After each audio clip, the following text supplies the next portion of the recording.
You see, but he missed the latter part of that because it says he has to die so that he can be raised again. But Peter missed that because he was so wrapped up in the things that he wanted, in his own desires, to stay with Christ the rest of his life, and Christ tell him what to do. So we look at that and we say that this thing that we call discipleship, to be authentic discipleship, it is a sacrificial lifestyle. This is not give a little to get a little. This is give over everything and receive the prize. You see, we have crosses in our churches today. But we look at that and we say, that's where it all ended. That's where Christ died. What we have to look at, when we look at that cross, we have to look at that cross and we have to say, that was not the end. That was the means to an end. You see, that was what Christ not only lived for, but what he died for.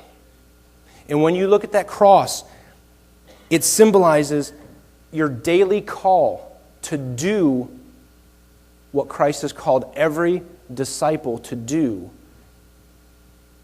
every day, every hour, every minute.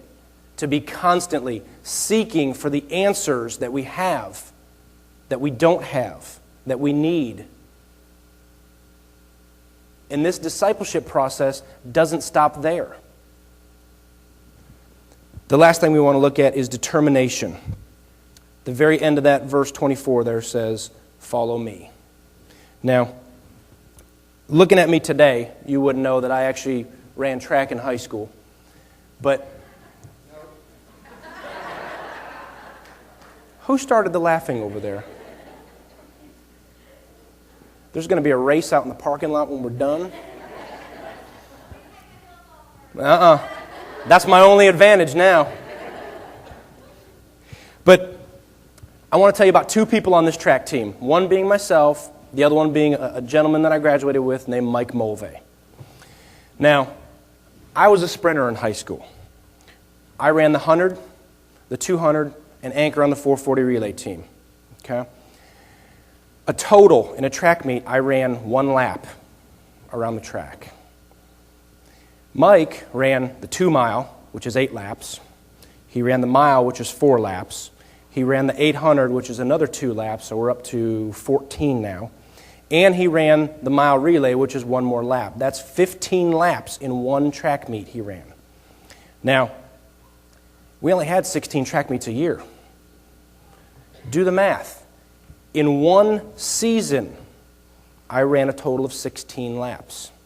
In 1 track meet, Mike ran a total of 15 laps. He ran almost as much as I did in 1 meet that I did the entire year.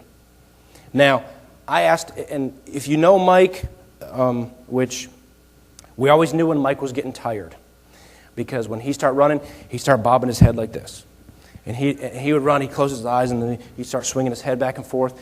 And we knew Mike's done. And whether he was in first or last, it didn't matter. He would usually fall back a couple places. So, all that to say, but he never stopped. All 16 track meets, he ran those same 4 races, finished every single one of them, whether he was first or last. He was determined that this is what he was going to do. He made that his goal, was to finish every single race.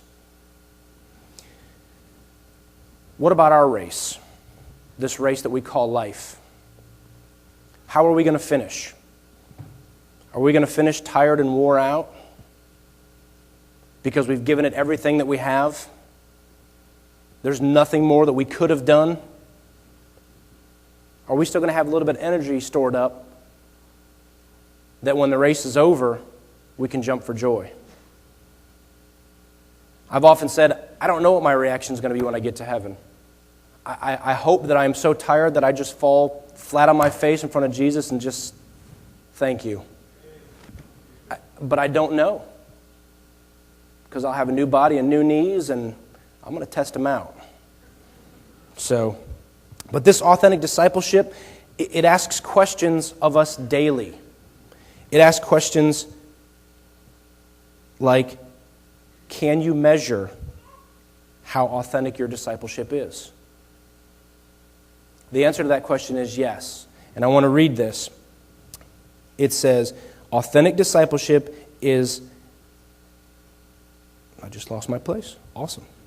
You can measure authentic discipleship by how your desire to follow Him challenges your everyday lifestyle and attitudes, and how it guides your choices and determines your principles. Let me read that again. Authentic discipleship is measured by how your desire to follow Him challenges your everyday lifestyle and attitudes, and how it guides your choices and determines your principles. How often do you seek advice from somebody else? How often in the small things in life do we go to another human being before we'll go to prayer and ask God what He wants us to do? Now, there's nothing wrong with seeking wise counsel. As a matter of fact, the Bible speaks very clearly of it. But how many times do we skip one for the other?